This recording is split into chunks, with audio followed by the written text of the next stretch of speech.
오늘 CBS 광장에서는 기독교인은 노동을 어떻게 바라봐야 할지 함께 생각해보는 시간 마련했습니다. 택배 노동자로 일한 경험을 담은 목사님의 택배 일기란 책을 최근 출간하신 목사님입니다. 성수한국 이사장으로도 활동하고 계신데요. 구교용 목사님 모셨습니다. 목사님 안녕하세요. 네, 안녕하세요. 예. 지금은 택배 일을 하고 계세요?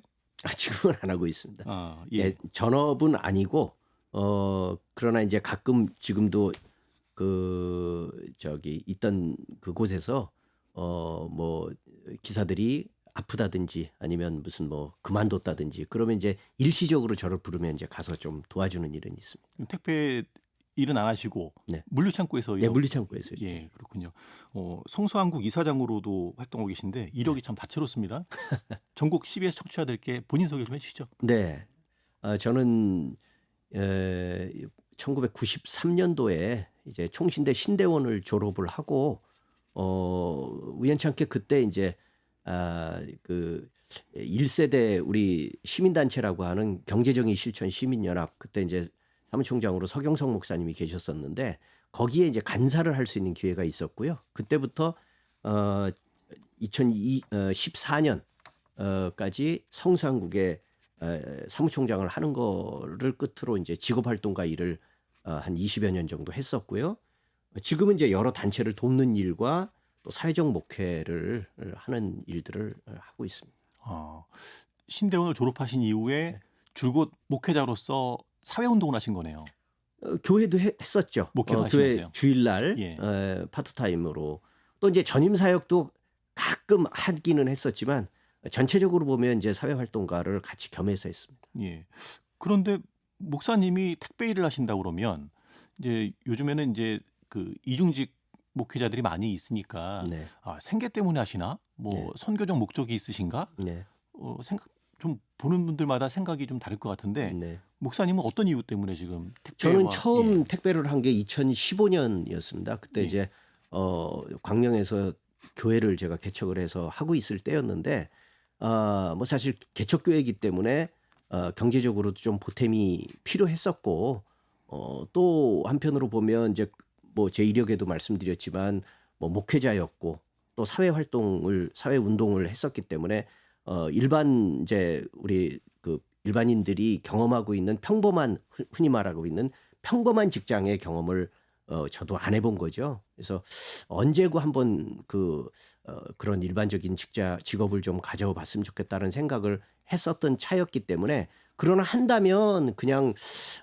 조금 그냥 사무 보는 것보다는 육체 노동을 하고 싶다 그래서 이렇게 여기저기 뒤져보니까 가까운 곳에 택배가 있었죠. 그래서 택배에 2015년에 나가게 된 계기가 이제 그때 있었고, 그다음에 이제 2020년에서 21년, 그래서 총 한 3년에 걸쳐서 또 택배를, 그때 이제 20년에서 21년은 아예 전업으로 택배를 했었습니다. 예, 목회도 하시면서 그때는 목회 안 했습니다. 예, 그렇군요.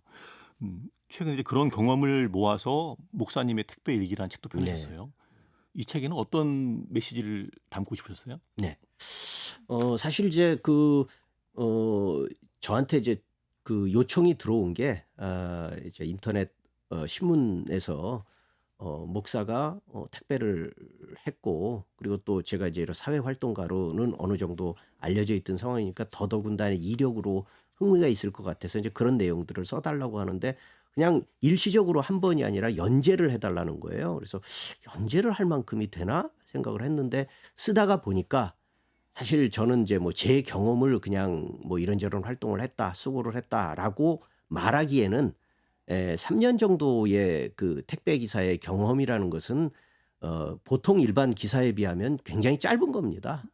한번 거기 들어가면 뭐 5년, 10년, 20년, 그러니까 우리나라의 택배가 처음 시작됐을 때부터 택배를 했던 수십 년 되는 사람들도 상당히 많거든요. 네. 그러나 이제 기왕에 제가 쓴다고 하면 단순히 저의 경험이 아니라 동료들이 자기가 하지 못했던 일들, 말들, 또 자기들의 경험, 이런 것들을 좀 더 많이 좀 다뤘으면 좋겠고, 또 택배뿐만 아니라 일하는 사람들의 어떤 그 애환, 생활. 근데 사실 일 안 하는 사람이 어디 있습니까? 모든 사람이 무슨 일을 하든 다 일을 하죠. 그러니까 그 일의 의미와 하고 싶은 얘기들을 제가 한번 대신 담아보고 싶은 마음이 있었죠. 그래서 그런 부분들을 정리하다 보니까 진짜 한 6개월 정도 쓰게 되더라고요. 예. 오는 13일이 우리나라 노동운동사에 큰 획을 그은 사건이죠. 기독청년 전태일 열사 54주기입니다. 네. 그래서 오늘은 기독교인에게 노동은 무엇인가 네. 함께 좀 생각해 봤으면 하는데 먼저 전태일은 어떤 청년이었는지 말씀을 좀 해주시죠. 기독청년으로 많이 알려져 있죠. 네. 제가 뭐 전태일 열사를 본격적으로 소개할 만한 위치에 있는 사람은 아닙니다. 그럼에도 불구하고 우리가 많이 알고 있고 다시 한번 확인을 한다면 1948년생이고 1970년에 돌아가셨죠. 뭐 일단 기본적으로는 청계천 지금은 이제 다시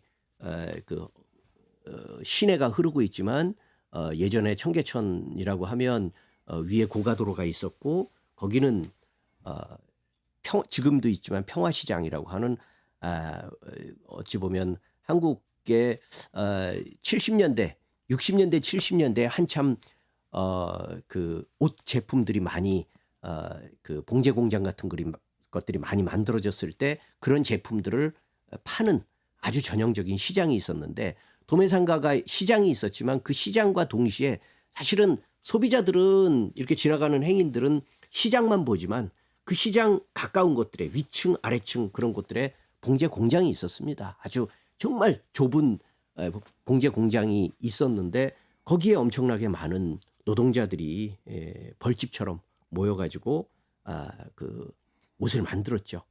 그런데 우리가 이제 70년대에 산업의 고도 성장을 우리가 경험을 했지만 이름도 없이 정말 그런 현장에서 많이 고생하고 일방적으로 많은 어려움들을 겪었던 어린 뭐 여공 또 남자 그 노동자들이 재단사들이 많이 있었죠. 그 가운데 이제 전태일 씨도 있었고 그분은 기독교인이었고 그런 신앙을 가지고 있었죠. 평전을 보면 이제 그런 부분들이 많이 나타나죠. 그 당시에도 이미 있었던 근로기준법이라고 하는 근로기준이라는 것이 결국은 노사관계라고 하는 것이 사실 계약상에 평등한 것일 수 있는 거지만 누구나 노사관계라는 것이 평등할 수 없다라는 것을 경험하죠. 사용자와 노동자 사이에 불균등한 그런 우열 관계를 어떻게든 법적으로 개선하기 위해서 근로자의 권익을 보호하기 위한 당연히 그 시대에도 있었던 근로기준법이 있었지만 근로기준법이 있으면 뭐하냐 전혀 적용되지도 않고 있는지도 알지 못하는 그런 안타까운 상황들이 있는 것을 보면서 이 전태일 열사가 자기와 똑같은 두 가지 그 전태일 평전을 저도 참 오래전에 읽었었지만 지금도 기억나는 두 가지의 그분의 마음의 계기가 있었다는 생각이 들어요. 하나는 자기에게도 여동생이 있었죠. 순옥이라고 하는 나중에 이제 국회의원도 하셨었지만 그 전순옥 씨가 어렸던 그 자기 딸 여동생만한 여공들이 거기에서 고생하는 그 모습들을 보면서 제대로 자지도 못하고 먹지도 못하면서 오랫동안 장기간 그 옷을 만들지만 몇 푼 받지 못하고 또 아프면 버려지고 하는 그런 것들을 보면서 이 아이들을 위해서 내가 뭘 할 수 있을까? 개인적으로는 동생을 보면서 느꼈던 그 마음이 있었고 또 하나는 아까 기독 청년이라는 말씀을 하셨었지만 네. 자기가 믿고 있는 신앙의 기독교의 정신으로 볼 때 자기가 아무리 풀빵을 사주고 대신 뭔가 이렇게 도와준다고 하더라도 개인적인 경험에서 끝나고 마는데 어떻게 하면 이 어린 노동자들의 문제를 좀 개선하게 할 수 있을까라는 고민을 할 때 결국은 내가 죽어야 되겠구나라는 그런 예수님의 그 삶을 묵상하면서 결국은 누군가가 죽어야 이게 결국은 꽃을 피울 수 있다라는 마음을 가지고 마지막에 부르짖은 것 역시도 마찬가지로 근로기준법을 제정하라가 아니라 준수하라. 있는 근로기준법을 준수하라. 그리고 우리는 기계가 아니다. 라는 그런 외마디 외침과 함께 결국은 삶을 마감을 한 거죠. 예. 우리 사회에서는 전태일 열사라고들 기억하는데 네. 신앙인들은 이 기독 청년 전태일로 네. 기억하지 않습니까? 주일학교 교사이기도 했고 네. 또 신앙심 때문에 네. 노동의 현실을 세상에 알리고자 네. 했던 것인데 음. 성경에서는 노동에 대해 어떻게 가르치고 있을까? 네. 전태일 열사가 주목한 부분이겠죠. 네. 예. 성경의 노동과는 어떤 것일까요? 사실 이제 성경의 노동이라는 것을 이렇게 그 맞대응하는 형태로 우리가 성경을 찾아보면 이 노동뿐만 아니라 네. 모든 부분들을 그대로 이렇게 맞대응하는 형태로 찾으려고 하면 찾기가 어려운 부분들이 많이 있습니다. 왜냐하면 성경은 벌써 아무리 짧게 잡아도 2000년 전, 3000년 전의 고대의 이야기고 그리고 문명권도 다르고 그렇기 때문에 오늘날 우리가 살고 있는 이 현대 자본주의 사회에 있어서의 노동의 그 내용이 성경에 그런 형식으로 기록되어 있지 않죠. 자본주의 노동은 이제 상품성을 바탕으로 해서 만들어지는 그런 분업화된 모습이고 고대에 있어서는 그런 형태의 노동이 아닙니다. 그냥 일이죠. 일. 그러나 그럼에도 불구하고 거기도 굳이 오늘날과 같은 고용관계가 있다면은 주인과 종, 노예와의 그 관계가 있는 거죠. 그래서 성경에서의 노동관이라는 것은 현대 입장에서의 노동관이라기보다는 공평과 정의를 이스라엘 안에 심으려고 하셨던 하나님의 사회관이 아주 전형적으로 나타나 있습니다. 예컨대 구약의 이스라엘의 사회법의 기본 뼈대, 우리 율법이라고 얘기하고는 십계명을 비롯해서 십계명 안에도 하나님과의 관계가 계명이 있고 그다음에 사람과의 관계가 있는데 거기서 상당히 많은 부분들이 그런 사회관이 바탕이 돼 있습니다. 그냥 개인적으로 잘해줘라 라는 것이 아니라 안식일만 하더라도 모든 종들이 함께 쉬어야 되는 그냥 네가 쉬면서 예배 잘 드려라 이게 아니라 그 짐승과 네 문 안에 거하는 객 이방인들까지도 다 쉬게 하라라는 것은 사회적 명령입니다. 그러니까 그런 측면에서 본다면 기본 뼈대는 뭐냐면 이집트는 집단적으로 애굽에서 종살이했다. 너희는 노예였다. 그러니까 풀려났다. 하나님의 은혜로 풀려났기 때문에 다시는 너희가 종이 되지 않을 뿐만 아니라 너희도 누군가를 종 삼지 말라. 그게 이스라엘이라는 사회 그리고 이스라엘 민족 또 이스라엘 국가 왕정을 형성하는 기본 뼈대입니다. 그러니까 이런 뼈대 속에서 노동도 이해돼야 되겠죠. 너희가 쉬고자 하는 만큼 다른 사람들도 쉬게 하라. 그런 것이 뼈대가 되죠. 예수님에게 있어서도 역시 마찬가지로 현대적 노동관이 아니라 예컨대 가장 가까운 것이 포도원 품꾼 비유가 나오죠. 거기 보면 포도원 주인이 시간대를 달리해서 계속 나가서 품꾼을 찾습니다. 근데 이 주인은 너무 이상한 사람이죠. 예. 한꺼번에 자기의 이득을 생각한다고 하면 그냥 한꺼번에 다 데리고 오면 되는데 또 시간대를 달리해서 아침에, 점심에, 오후에 거의 일 마치기 1시간 전에 또 사람을 데리고 옵니다. 그리고 다 마쳤을 때 동일하게 똑같이 한 데나리온을 줍니다. 근데 한 데나리온이라는 값은 모든 노동자 각 개인이 아주 넘치지도 않지만 부족하지도 않은 풍성한 품값을 동일하게 준다는 거죠. 그래서 여기에서의 초점이라는 것은 우리 흔히 말하고 있는 뭡니까? 이렇게 너는 뭐 일한 만큼 뭐 돈을 더 많이 축적할 수도 있고 적게 칠 수가 이런 측면이 아니라 세상의 모든 사람은 다 동일하게 먹고 생존할 권리가 있다라는 그런 측면에서 이 주인의 마음을 엿볼 수 있는 거죠. 마지막으로 생각할 수 있는 것은 바울이죠. 에베소서 6장에 보면 5장에는 가족관계가 나오지만 6장은 사회관계가 나옵니다. 그 가운데서 종들과 상전에 대한 명령이 나오죠. 근데 종들에게 있어서는 성실함을 요구합니다. 상전에게는 무슨 얘기를 합니까? 관대함을 요구합니다. 그러면 주고받기 맞네. 현대 입장에서는 주고받기입니다. 근데 고대에 있어서는 노예는요. 성실은 기본입니다. 생사여탈권이 주인한테 주어져 있는데 성실하지 않을 수 있나요? 무조건 성실해야죠. 오늘날 노사관계가 아니에요. 당연히 성실해요. 그냥 기본입니다. 그러나 상전은 종을 부리는 것이 또 자기들에게 있어서는 기본입니다. 근데 그 주인에게 관대함을 요구합니다. 너희가 인색하게 하지 마라. 종들을 제대로 대우하라. 그런 사실은 이 얘기는 상호적인 것 같지만 사실은 방점이 주인에게 종을 관대하게 대할 것에 방점이 찍혀 있다고 봐야 됩니다. 그러니까 성경은 일관되게 약자의 측면에서 뭔가 이렇게 하나님의 그 은혜로 작동되는 사회는 은혜라는 게 뭡니까? 값없이 주는 거거든요. 받을 자격이 없는 이에게 무상으로 베푸는 은혜로 세상이 작동되게 하라는 겁니다. 그러니까 무슨 권리니 무슨 당연한 의무니 이런 것 이전에 은혜로 작동되게 하도록 하는 것인데 은혜의 기본 뼈대는 강자가 약자에게 베푸는 관대함입니다. 그러니까 우리 사회가 만약에 성경적인 그 정신대로 되어진다면 이와 같은 가혹한 노동으로 인해서 사람들이 희생되는 일들은 당연히 없어지겠죠. 예. 성경은 약자를 주목하고 있다. 하나님은 약자를 주목하고 있다는 말씀이고 공평한 쉼을 강조하신 부분은 결국엔 생명이잖아요. 그렇죠. 사람이 쉬어야 할 수 있으니까. 네.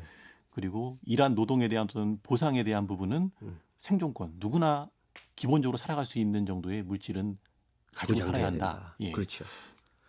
관대함은 예. 존중. 예. 예.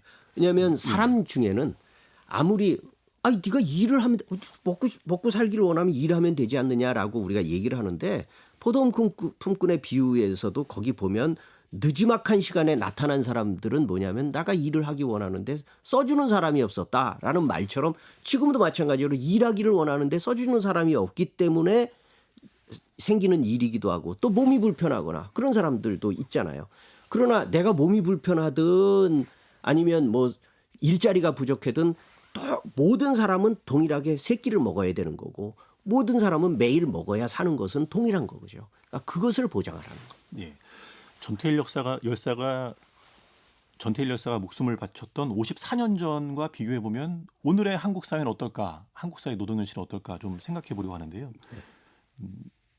얼마 전에 목사님이 일하셨던 택배일, 동일한 택배일을 하셨던 정슬기 씨가 사망하는 일이 있었어요. 여전히 일터에서 죽는 사람이 많은 현실입니다. 사건으로도 이미 이제 그 언론에도 많이 그 확인이 되죠. 특별히 제가 2020년, 21년에 택배를 할 때가 우리가 잘 경험하고 있던 코로나 시기입니다. 네. 코로나 시기는 대면 접촉이 불가능했고 심지어는 학교도 안 나가고 직장도 안 다니고 그런 상황이었기 때문에 택배 주문이 폭증을 했죠. 예, 그래서 택배가 평소보다 한 1.5배 거의 많을 경우에 2배 정도까지 늘어났습니다. 물량이. 그러니까 우리가 평소에도 많은데 그 물량이 1.5배 정도 늘었다고 하면 그것들이 굉장히 과중하다는 걸 우리가 느낄 수 있죠. 그래서 그때 무렵에 아주 집중적으로 과로사들이 많이 늘어났습니다. 오죽하면 국회에서도 그 문제를 어떻게든 해결하기 위해서 대책회의가 열리고 뭔가 대책에 문제가 생기고 그때 이제 택배에서도 이제 이곳저곳에서 드디어 이제 노조가 만들어지기도 했죠. 그러니까 그런 계기가 있었지만 지금 지난 한 3, 4년 정도 지난 가운데서도 여전히 뭔가 대책이 만들어졌다고 하지만 과로사 하는 사람들이 지금도 심심치 않게 벌어지고 있는 것들을 봅니다. 그 가운데서 이제 우리가 지금 이제 쿠팡 물류 센터의 이제 정슬기 씨가 최근에 많이 이슈가 되고 있죠. 그분은 더군다나 아버님이 선교사이시고 그분도 기독교인이고 그래서 우리 지금 기독교에서도 대책위원회가 만들어져 있죠. 우리가 이제 그런 상황들을 우리가 조금 더 깊이 들여다볼 필요가 있는 겁니다. 예. 정슬기 씨 사망 사고는 언론에 많이 알려지긴 했는데 참 안타깝더라고요. 네. 마지막 문자 내용도 그렇고요. 네, 네. 좀 내용을 좀 자세히 소개해 주시죠. 네네.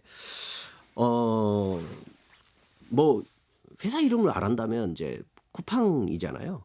근데 제가 굳이 이름을 밝히려고 하는 이유가 유난히 쿠팡에서 과로사가 많이 일어납니다. 사람이 많이 죽습니다. 근데 그거는 저처럼 택배를 해본 사람은 왜 그런지 알아요. 왜 그런지 압니다. 제가 이제 그 정슬기 씨 일을 하는 것을 뭐 함께 가까이 아는 사람이 아니기 때문에 저도 언론을 통해서 나와 있는 내용을 제가 조금만 읽어드리겠습니다. 이분이 어떻게 노동을 했는지 2023년 3월부터 2024년 5월까지 쿠팡에서 근무했는데 이 기간 동안 주 6일 근무를 하고 일주일에 하루만 쉬는 강도 높은 업무를 했습니다. 이거는 쿠팡뿐만 아니라 누구나 다 합니다. 우리 들은 빨간 날만 쉽니다. 주 6일 근무합니다. 그의 일과는 다음과 같습니다. 매일 저녁 8시에 집을 나서 8시 30분 쿠팡 남양주 2캠프에 도착합니다. 이후 트럭에 1차 물량 싣고 20km를 달려서 담당 구역에 도착하고 물품을 마친 다음에 새벽 1시 캠프로 돌아와 2차 물량 싣고 다시 배송하고 새벽 2시 30분 다시 캠프로 돌아와 3차 배송에 나섭니다. 이렇게 쉼없이 캠프와 배송지를 3차례 왕복해 아침 7시에 모든 물량을 배송할 수 있었습니다. 하루 주행거리 112km. 가끔 무릎이 닳아 없어질 것 같다는 고충을 토로했습니다. 저와 다른 것은 대부분의 쿠팡이 아닌 우리 기사들은 주간에 합니다. 그래서 저희 같은 경우는 아침 6시 50분에 컨베이어 벨트가 돌기 시작합니다. 그때부터 시작을 한다고 보는 거예요. 네. 그런데 대개 저희들을 보실 때는 이제 그 아침에 7시부터 아침에 한 10시에서 11시까지 한 2시간, 3시간 동안 저희는 이제 그날 물량들을 다 받아서 정리하는 작업을 3시간 정도 합니다. 그리고 나서 우리 배달 기사가 배달을 시작하는 그 시기가 이제 11시, 12시인데 그때부터 저희를 보는 거죠. 그래서 빠르게 끝난다고 해도 7시, 8시. 제가 이제 이 글을 읽으면서 참 많이 공감이 된 부분은 저도 이제 초보였을 때 2015년도에 목회도 하면서 할 때는 저는 했었던 지역이 가리봉동이었습니다. 가리봉동은 예전에 구로공단이 있었던 벌집촌이 있던 곳이었기 때문에 아파트가 없어요. 연립 아니면 그냥 일반 주택입니다. 골목이 엄청 좁습니다. 트럭 들어가기가 어렵습니다. 그러니까 일일이 다 수레를 꺼내서 끌고 들어가야 되는 그런 곳입니다. 그런데 지도 한 장 달랑 들고 거기를 찾아 구석에 들어가려고 하니 못 찾는 거예요. 그래서 물량도 많지 않은데도 불구하고 정말 늦을 때는 진짜 새벽 1~2시까지 그러니까 아침 7시에 시작해서 1~2시까지 하는 날들이 계속 다반사로 이루어지니까 쉬지도 못하고 나오고 밥도 제대로 못 먹고 이런 경험들을 하는데 이분 같은 경우는 이게 새벽에 이루어졌다는 거예요. 심야에. 그리고 특별하게 뭐 무슨 뭐 추석이라든가 이런 명절 때 수요가 많기 때문에 한 번 한 게 아니 일시적으로 그런 게 아니라 1년 넘는 시간 동안에 계속 그렇게 살았다고 하면 저는 이 사람이 살 수 있을까라는 것이 저로서는 너무 확연하게 느껴집니다. 그래서 돌아가시기 바로 전날에도 문자가 이렇게 온 겁니다. 이제 아까 얘기했던 센터에서 거기서도 급한 거죠. 자꾸 주문은 들어오고 폭주해서 빨리 배송해야 되는데 아직도 배송이 안 끝나니까 이렇게 이제 문자가 온 거예요. 네, 부탁드립니다. 달려주십시오. 눈물 우 이렇게 쓴 거예요. 그러니까 이분이 답변이 개처럼 뛰고 있긴 해요. 이게 마지막 문자입니다. 그리고 그 다음 날 돌아가신 거죠. 그러니까 이런 일들이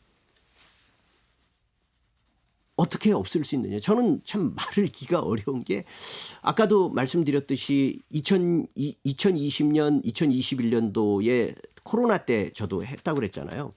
그때 저희도 뉴스를 보는 거예요. 당연히 소식을 접하죠. 어디에서 어떤 기사가 과로사했다. 어디에서 어떤 기사가 죽었다. 이런 얘기 들을 때 저희 마음이요. 어땠냐면 무슨 뭐 비통하거나 절망에 빠지거나 사실 그러지 않았습니다. 그런 느낌이 드는 게 아니라 저희 기사들 마음은 그럴 수 있지. 우리한테 벌어지는 내일 우리 이 터미널에서 누군가가 그런 소식이 일어난다고 하더라도 하나도 이상할 것 같지 않은 그런 느낌이었지 뭐 굉장히 비통하다 이런 느낌이 아니라 너무 일상적으로 느껴지는 거야. 그럴 수 있지. 죽을 수 있지. 내일 내가 죽어도 이상하지 않지. 이런 느낌을 저희가 그 당시에 가졌는데 이런 일들이 새벽 배송에서 특별히 많이 일어난다는 겁니다. 예.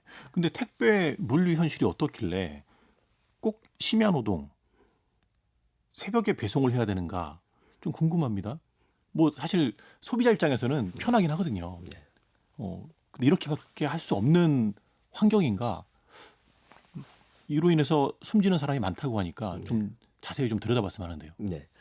우리가 이제 그 기업들에서는 돈을 버는 게 우선이잖아요. 그러니까 다양한 그 상품의 기능들을 발전시키잖아요. 뭐 냉장고도 뭐 양문형 냉장고 생기고 뭐 이전에 양문형 냉장고 아닐 때는 문 못 여나요? 열 수 있죠.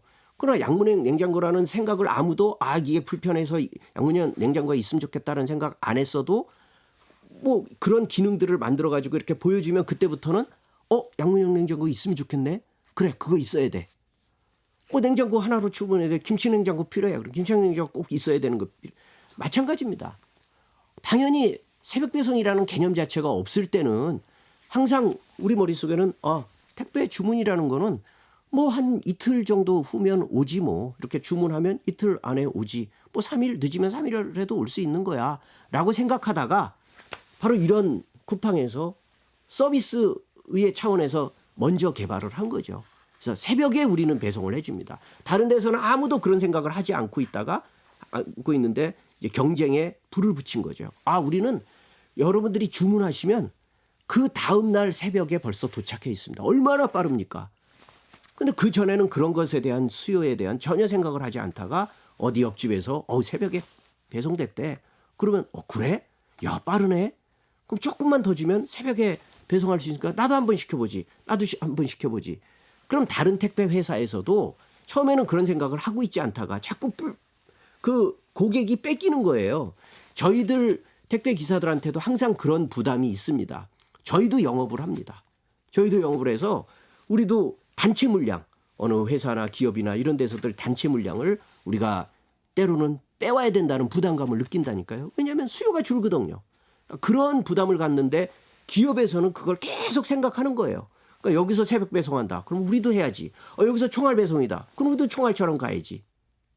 이런 경쟁이 한없이 올라가는 거죠. 그러면 거기에서 몇 푼을 조금 더 단가를 예를 들어서 저희는요. 평소에 낮에 물론 무게와 크기에 따라서 약간의 편차는 있지만 저희 대부분 물량 하나 배송하면 700원에서 800원 사이 받습니다. 하나에. 단가가 그렇습니다. 그럼 저처럼 가리봉동에 물 한 통을 무거운 거를 5층까지 빌라 5층까지 낑낑 메고 올라가도 750원. 그다음에 조그만 그냥 책자 하나 해도 740원. 이런 식으로 되는 거죠. 거기에 조금 더 단가가 올라가는데 아까 이분도 그거를 250개에서 350개 250개, 350개, 400개는요. 주간에도 적은 숫자가 아닙니다. 300개 이상 되는 거는 평균적으로 우리 택배기사들은 주간에도 한 300개 정도 합니다. 근데 이걸 야간에 했다는 거예요. 그것도 한 곳에서 한 게 아니라 1차 물량, 2차 물량, 3차 물량 왕복해 가면서 계속 들락날락하면서 했다고 하면 살아남기 힘들 거죠. 그러니까 말씀드렸듯이 우리가 정말 그게 꼭 필요한 게 아닙니다. 필요한 게 아니라 자꾸 뭔가 소비자는 왕이다 라고 하면서 우리 마음속에 뭔가 조금 더 편리해지기를 바라기를 원하고 그것을 우리는 정당하게 대금을 지급했으니 우리는 그런 서비스를 받을 자격이 우리는 당연한 권리가 있다라는 말 속에 우리가 한 사람의 노동자가 죽어가고 있는 것에 대해서 우리는 생각을 놓치는 거죠. 예. 기업으로서는 속도가 경쟁력이고 네.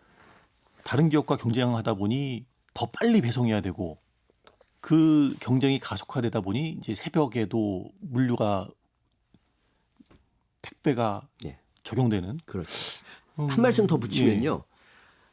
새벽 배송이 왜 심야 배송이라는 게 훨씬 어려우냐 하면 새벽뿐만 아니라 저도 새벽 배송은 안 해봤지만 아까 말씀드렸듯이 심야 배송은 많이 해봤거든요. 네. 왜냐하면 계속 그 시간 안에 주간 안에 못 끝나니까 요즘 같은 경우도 이제 겨울철로 들어오지만 벌써 한 6시 정도 되면 어두워지잖아요. 누구나 다 경험하지만 야간 운전과 주간 운전 어떤 게 어렵습니까? 뭐 말할 게 없죠. 네. 그러나 골목을 들어갈 때는 더더군다나 신경이 많이 쓰이죠. 이미 차들이 많이 들어와 있고 주차돼 있고 어둡고 그런 곳에 똑같은 곳을 온다고 하더라도 주간에 예를 들어서 5분 걸린다고 하면 야간에는 당연히 뭐 10분, 15분 한정없이 걸릴 수 있겠죠. 그런 시간들이 딜레이 됨에도 불구하고 그것들을 일일이 소비자한테 이래서 오늘 못 갑니다. 이래서 늦습니다. 얘기할 수 있습니까? 무조건 그 시간까지는 해야 되잖아요. 그러니까 어떻게든 자기를 정말 개처럼 달려야죠. 예. 소비자 입장에서는 필요한 물건을 빨리 받으면 좋으니까 네. 이제 큰 문제의식 없이 이 새벽 배송되는 물건도 주문하고 소비하고 살아가는데 지금 말씀 쭉 듣고 보니 크리스천들은 좀 소비 인식을 좀 달리 해야겠다는 생각 좀 해보게 되네요. 네. 저도 택배를 하기 전에는 택배 기사들이 고생한다, 힘들다라는 것을 저도 알고는 있었죠. 일반적으로 그럴 수밖에 없지 않나라는 생각을 했는데 해보니까 정말 어렵구나, 정말 힘들구나라는 것을 느꼈는데 우리 그리스도인들 지금 다시 말씀을 드리자면 뭐 그저 꼭 우리 소비자로서 또 그리스도인들 개인들이 뭐 그런 개념이었거나 몰인정해서가 아니겠죠. 네. 당연히 실태를 모르죠. 상황을 모르니까 그럴 수 있다고 하지만 이제 혹시라도 이 방송을 들으신 분들은 그렇구나라는 걸 조금 더 이해해 주셨으면 좋겠다는 거죠. 저는 지금 이제 이 정슬기 씨 돌아가신 다음에 지금 대책위원회가 만들어졌습니다. 여러 가지 부분에 있어서의 대책이 참 여러 가지가 있지만 첫째는 아직 사과를 못 받았어요. 유가족들에게 쿠팡에서 사과를 안 했다는 얘기는 아직도 자기들의 문제로 일어난 일이 아니다라는 것으로 인정을 안 했다는 얘기와 동일한 건데 네. 그 사과를 못 받았고 또 하나는 뭐냐면 이들이 요구하는 대책위원회에서 요구하는 부분이 뭐냐면 심야 배송을 없애달라는 겁니다. 새벽 배송을 없애달라는 겁니다. 그러면 이제 길들여져 있는 오랫동안 익숙해져 있던 분들 입장에서는 그게 이제 납득하기 어려워지는 거죠. 아니 처음부터 시작을 안 했다면 모르지만 이미 시작해서 익숙해졌는데 길들여져 있는데 없애라는 게 말이 되냐. 그럴 수 있다고 생각해요. 그렇다면 단가를 올려야 됩니다. 지금도 약간 더 비싸긴 하지만 그것보다 훨씬 비싸져야 됩니다. 그래서 물량이 줄어들어야 됩니다. 그래서 정말 꼭 새벽 배송이 필요한 내가 그 돈 주고라도 난 새벽 배송 반드시 받아야 되겠다라고 하는 분들 외에는 조금 더 편하니까 아니면 조금 더 기분이 좋으니까라는 정도는 새벽 배송 없어져야 됩니다. 그래야 단가가 올라가서 예를 들어서 예전에는 그 단가를 맞추기 위해서 새벽 배송을 하는 노동자가 300개를 해야 했다면 150개로 딱 떨어져야죠. 그래도 단가가 비슷하게 맞춰줘야 150개로 갈 수 있는 거지. 그냥 너도 돈 받고 있지 않냐. 그러니까 일해야 된다라는 식으로 간다고 하면 이런 비극은 안 없어집니다. 앞으로도 뭐 몇 개월 후에 또 누가 죽었습니다. 또 몇 개월 후에 또 누가 죽었습니다. 이런 소리를 계속 듣게 되기 때문에 정말 필요하다고 하면 그만큼의 단가를 올려서 숫자가 줄어든 그만큼만 새벽 배송을 받도록 해야 됩니다. 그리고 지금도 심야 노동은 법적으로는 이제는 많이 줄었어요. 제가 있을 때만 하더라도 저희는 이제 앱을 그 택배 기사들이 가지고 있는 앱들 여러분들 택배 그 받아보시면 도착했습니다라는 문자 받죠. 네. 그게 이제 저희가 다 발송을 하는 거예요. 이렇게 도착하면 발송을 하는 거예요. 근데 그 앱이 저녁 9시가 되면 끊어져 버려요. 더 이상 발송이 안 됩니다. 그 얘기는 뭐냐면 밤 9시 이후에는 배송하지 말라는 거예요. 그러니까 심야 배송을 없앴다는 게 과로사가 많이 생기게 되면서 나름대로 대책을 세운 겁니다. 근데 그게 대책인가? 그러면 저희 기사 입장에서는 대책이 아니기도 해요. 왜요? 그럼 물량은 똑같은데 물량은 여전히 30개가 남았는데 9시 이후에는 배송을 못 해요. 그럼 저희가 안 합니까? 안 하고 들어갑니까? 그럼 항의 전화 받죠. 그러니까 합니다. 하는 대신 앱을 못 날려드리는 거예요. 그리고 돌아오면 예컨대 그리고 30개 못하고 돌아왔다고 칩시다. 그럼 그거 누가 합니까? 그 다음날 또 해야죠. 그러니까 이거는 저희 대책은 아니에요. 그러니까 물량이 어떻게든 단가가 제대로 우리가 받아서 아까 말씀드렸듯이 한 개당 별 큰 차이 없이 700원, 800원. 여러분들이 내실 때는 우린 3,000원 내는데 그러면서 그 3천 원이 저희한테 다 오는 게 아니라는 얘기죠.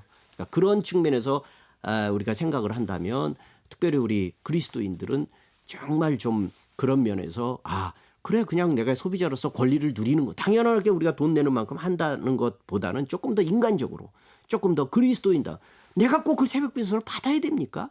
하나님의 생명, 하나님이 지으신 생명이 더 중요한 거고 그분들의 건강이 더 중요한 거지. 아니 내가 그 편의를 위해서 그분들을 그렇게 닳게 만들고 그들이 지치게 만들고 생명을 그렇게 단축시켜야 될 이유는 없을 것 같습니다. 예. 힘겨운 노동의 현실을 노동자의 심정으로 지금 쭉 말씀해 주신 것 같아요. 근데 목사님은 뭐 책도 쓰셨지만 예. 목회자로서 이 현실을 바라보는 또 심정이 또 있을 것 같아요. 그 말씀 좀 들어보고 싶습니다. 네. 뭐 그게 별다르지 않죠. 뭐 목사라고 해서 저는 이제 목사로서 제가 기사로 있을 때 특별히 좀 관심을 많이 뒀던 게 저는 오히려 우리 동료 기사들이었습니다. 제가 목회자로서 목회를 한다는 것은 단순히 교회 안에서 교인들을 대상으로 목회하는 것이 전부가 아니라는 게 확실히 느껴지더라고요. 거기에 우리 기사들에게 저는 최선을 다해서 좋은 그리스도인으로서 인식되기를 바랬습니다. 요즘 시간이 가면 갈수록 이 교회와 목회자에 대한 사회적 인식이 많이 나빠지잖아요. 그런 면에서 제가 조금이라도 인식의 개선이 된다고 하면 뭐 저희 교회에 그분들이 출석하지 않는다고 하더라도 한국 교회나 또 우리 하나님 나라의 그 선교적 맥락에서 본다면 얼마나 좋겠습니까? 그래서 저는 동료들에게 어떻게든 좀 잘하기 위해서 근데 초보이기 때문에 오히려 도움을 많이 받았죠. 예. 그래서 제가 할 수 있는 그분들을 위한 기여는 이제 아까 말씀드렸듯이 아침에 이제 컨베이어 벨트에 이렇게 물건들이 계속 쏟아져 내려옵니다. 흘러오는 것을 우리 기사들은 주소만 보고 자기 거를 찾아내는 거예요. 근데 거기에는 작은 물건부터 큰 물건, 긴 물건, 짧은 물건, 물 새는 거, 온갖 것들이 다 올라오죠. 그럼 저는 힘들지만 제가 이렇게 오면 남의 물건도 먼저 좀 찾아줘서 던져주고 가져다 주기도 하고 이제 할 수 있는 일은 이제 그런 것들. 그리고 이제 또 그분들에게 이제 저희 같은 사람들은 뭐 이미 건강이 많이 안 좋은 상황에서 있지만 그럴수록 땀 흘리면 우리는 단 게 먹고 싶어지잖아요. 그래서 거기 흔히 말하는 달달구리 커피, 믹스 커피가 자판기가 있는데 우리 거기 지하에 있는 그 자판기가 조그만 건데 딱 100원짜리밖에 안 들어갑니다. 지폐도 안 되고 500원짜리도 아니고 다 100원짜리예요. 그러니까 택배 기사들이 그 100원짜리를 만들어 오지 못하는 경우가 많이 있거든요. 입맛만 다시고 못 마시는 거예요. 그래서 제가 주기적으로 그 앞에 은행이 있거든요. 그래서 5,000원어치를 100원짜리를 다 바꿔가지고 제가 이런 종이컵에다가 이렇게 올려놓고 누구나 와서 가져가셔서 쓰시라고 그렇게 이제 올려놓고 사람들한테 알리죠. 그럼 제가 있는 그 위치가 그 커피 있는 데서 가장 가깝습니다. 그러니까 어차피 골로 지나가게 돼 있어요. 통로 쪽이라서. 그러면 이제 가져가도록 제가 얘기를 하는데 대부분의 기사들은 그냥 가져가지 않고요. 바꿔갑니다. 지폐하고 바꿔갑니다. 그러니까 제가 환전상처럼 된 거죠. 예. 그래도 그건 사실 그분들한테는 고마운 일이죠. 그래서 이제 그렇게 해서 그분들한테 가급적이면 좋은 관계를 유지하려고 애를 썼고 그리고 지금도 마찬가지로 제가 택배 기사는 그만뒀지만 뭐 아픈 사람이 있다든지 아니면 그만둬 가지고 어딘가가 이렇게 구멍이 났다든지 그런 일들이 있으면 제가 이제 제 시간이 맞으면 최선을 다해서 그 이제 떼워주는 일들을 하고 있고 지금도 기사들하고 옛 동료들하고 가끔 만납니다. 만나서 밥도 먹고 차도 마시고 이야기도 하고 그런 일들을 하고 있는데 저는 이런 것들이 목회자로서 제가 가졌던 하나의 또 다른 목회 형태였다라는 그런 생각을 하고 있습니다. 예. 목사님의 경험을 들었는데 목사님 외에도 일하는 목사님들이 상당히 많아요. 근래에는 이제 단순히 이제 생계 문제 때문에 일하시는 분들뿐만 아니라 네. 선교적 차원에서 일과 선교를 이제 접목시켜서 사역하겠다라고 일터에 나가시는 분들도 많거든요. 그것을 이제 이중직, 겸직 뭐 다양한 용어로 표현하고 있는데 일하는 목사님이 많다는 얘기는 하는데 실제로 얼마나 많은지는 잘 또 알려져 있지 않습니다. 얼마나 많은지 또 정말 많다면 왜 그럴까? 한국 교회 안에서 일하는 목사님들이 많아지는 현실은 어떤 문제 때문인가? 구조적인 문제가 있는가? 좀 궁금합니다. 네. 아마 그리스도인 교회를 다니고 계시는 분들이나 그런 분들 입장에서는 주변에서 이제는 심심치 않게 일하시는 어떤 분이 목사였대라는 말을 아마 들어보시기는 했을 겁니다. 저도 피부적으로 많이 느껴요. 예. 근데 이제 그게 얼마나 되는지는 알 수 없죠. 그러나 저는 계속 늘어날 수밖에 없는 구조적 현실이 있다라고 생각을 합니다. 첫째는 당연히 지금은 이제 한국 교회도 이 호황기 뭐 말이 좀 우습지만 뭐 계속 증가하던 추세가 이미 꺾였을 뿐만 아니라 지금 감소하고 있죠. 그럼 웬만한 교회 규모가 되지 않거나 아니면 시작한 지 얼마 되지 않는 교회는 뭐 가릴 것 없이 목회자가 사실 목회자도 돌아보면 집안의 가장이잖아요. 가장이니까 당연히 가장으로서의 경제적 책임을 져야 되는 거죠. 그런데 계속 그런 것들이 미달됐을 때 어떻게 계속 다른 사람들에게 그 요구만 할 수 있겠습니까? 그러니까 저는 그럴 때 목회자들이 일을 하는 것은 저는 당연하다고 생각하고 오히려 권장하고 싶습니다. 그렇게 일을 하고 하는 것을 좀 더 당당하게 생각했으면 좋겠다. 제가 이런 일이 있었어요. 어느 날 그 퇴근하고 나서 사실 누구든 직업 일과 관련돼 있는 전화 받고 싶은 사람이 어디 있겠습니까? 근데 저도 집에서 힘들어서 쉬고 있는데 가끔 전화가 오죠. 물건이 잘못 배선됐거나 못 찾았거나 그럼 고객 전화가 옵니다. 어느 날도 쉬고 있는데 전화가 왔어요. 전화 와서 제가 이제 뭐 어떤 내용인지는 기억이 안 나지만 하여간 이렇게 고객하고 얘기하고 전화를 끊었어요. 근데 저희 딸이 20대 그때 중반이었었는데 저희 딸이 그 전화를 듣더니 저한테 대뜸 하는 얘기가 아빠는 전화 받을 때 보면 여전히 목사님인 것 같아. 아빠가 지금 하고 있는 이 일을 현재는 목사가 아니라 택배 기사로서 일을 하고 있는데 계속 아빠는 목사로서의 인식이 너무 강한 것 같다. 아빠가 목사로서 교회 일을 하거나 그럴 때도 나는 참 보기 좋았지만 지금 목사로서가 아니라 이렇게 택배 기사로서 일 열심히 하고 그러고 그 번 돈으로 가족을 위해서 이렇게 쓰는 거 나는 참 보기 좋고 자랑스럽다. 근데 아빠가 그런 마음을 가졌으면 좋겠다. 그렇게 얘기하더라고요. 제가 그 얘기를 듣고 나서 얼마나 부끄럽든지 왜냐하면 제가 마음이 들킨 거였거든요. 예. 사실 제 마음속에 그런 게 있었어요. 내가 어쩌다가 내가 이 목회하다가 택배까지 하게 됐지? 힘들 때마다 그런 푸념이 있었던 거죠. 하나님도 원망하고. 근데 그 마음이 우리한테 있을 수 있어요. 근데 우리 그리스도인들이 특별히 목회자들이 그런 마음이 자연스럽게 생길 수는 있지만 이제 우리 마음속에 생각을 다시 가질 필요가 있다는 거죠. 우리가 만인제사장이라는 말을만 할 게 아니라 정말 내가 하고 있는 우리 세속직업이라는 말이 우습잖아요. 우리는 성직이고 저기는 세속직업이고 그게 아니라 하나님이 주신 은사가 다를 뿐이다라고 얘기한다면 그 안에서의 수고와 노력들을 우리가 당연하게 여겨야 되고 그래서 우리 인식이 좀 개선될 필요가 있고 또 그래서 우리 현장에서 일하고 있는 많은 사람들의 수고와 노력들을 우리들도 좀 달리 볼 필요가 있고 현장에서 그런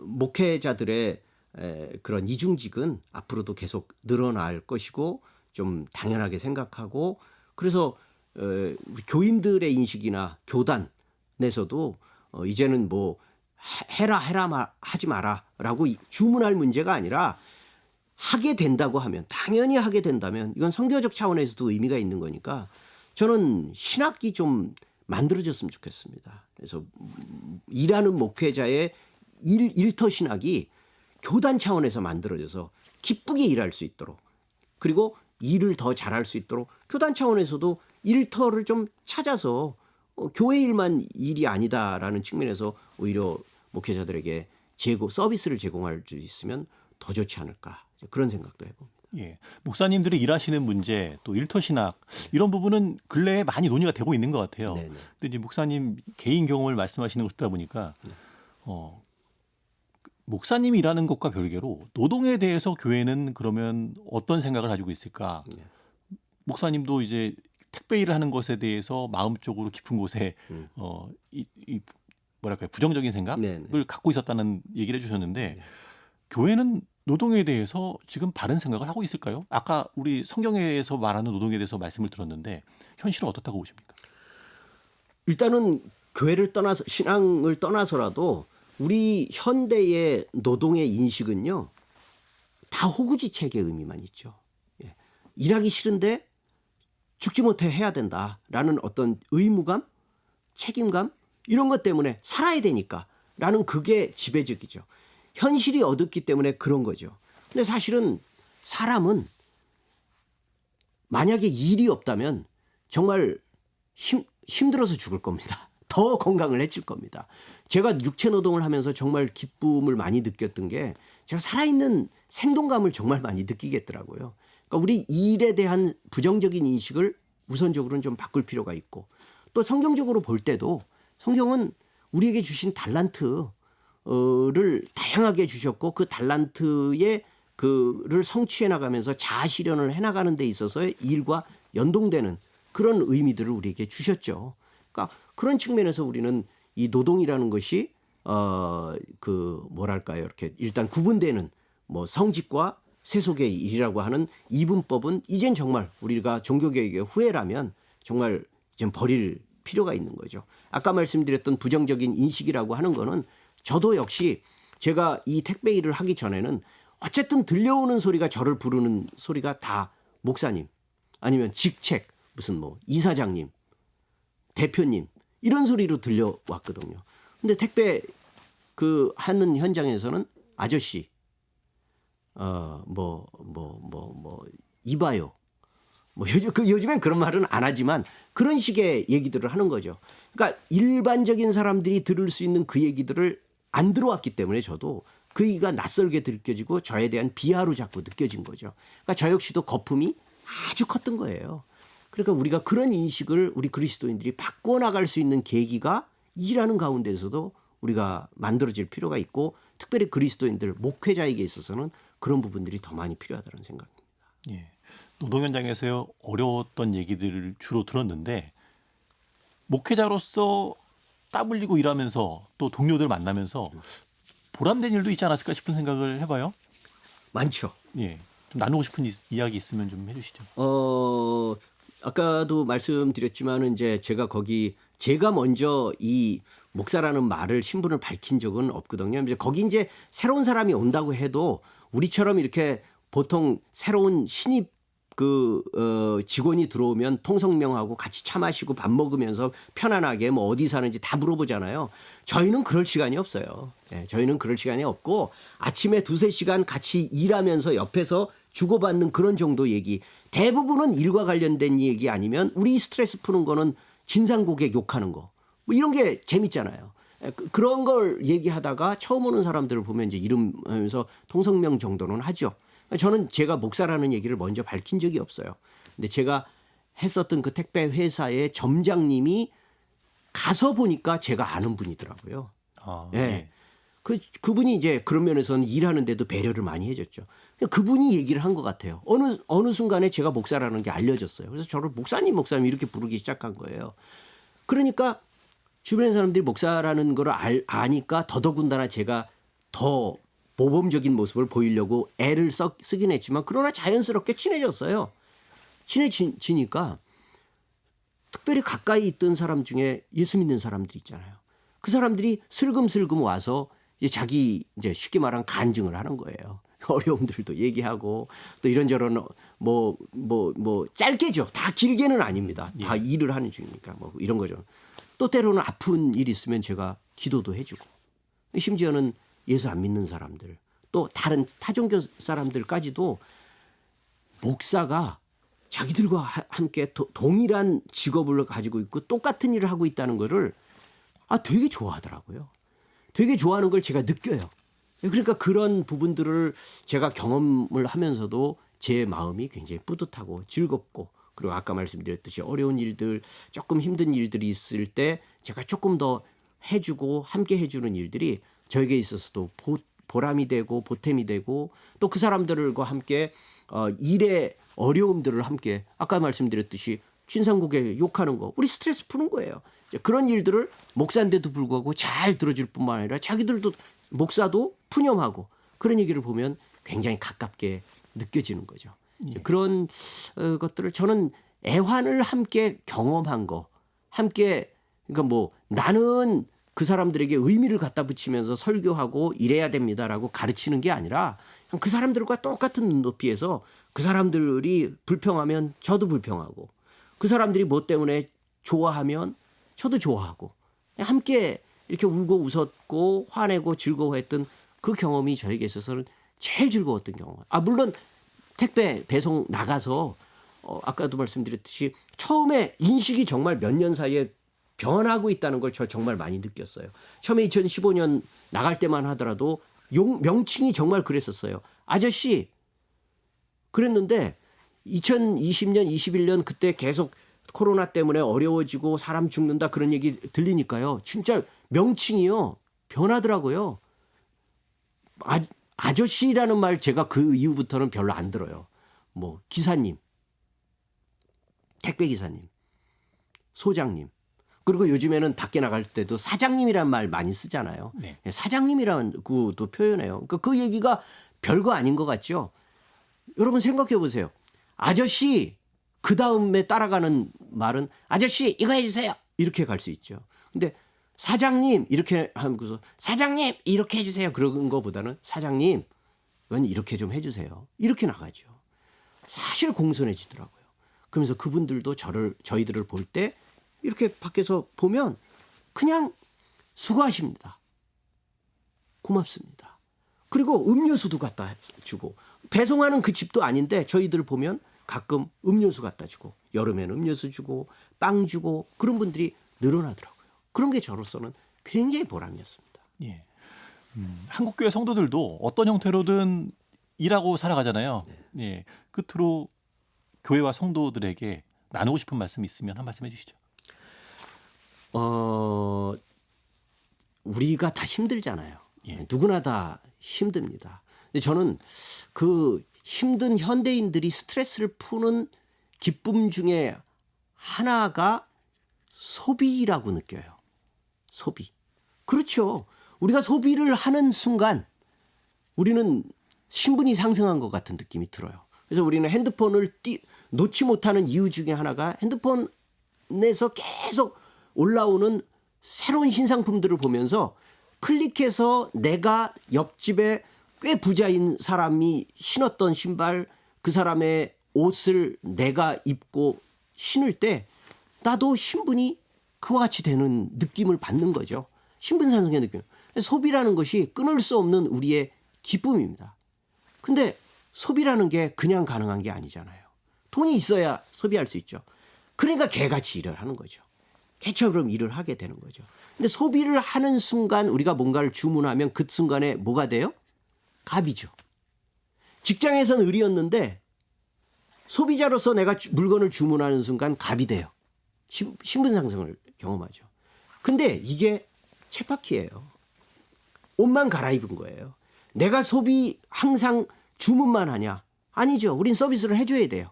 물건을 갖다 줘야 돼요. 내가 그 순간 을이 됩니다. 그러니까 지금 저 을은 현재 갑인 이따가의 내 모습이구나 라는 걸 우리가 알았으면 좋겠어요. 갑을 관계는 상대적인 거지 절대적이지 않아요. 네. 항상 바뀐다.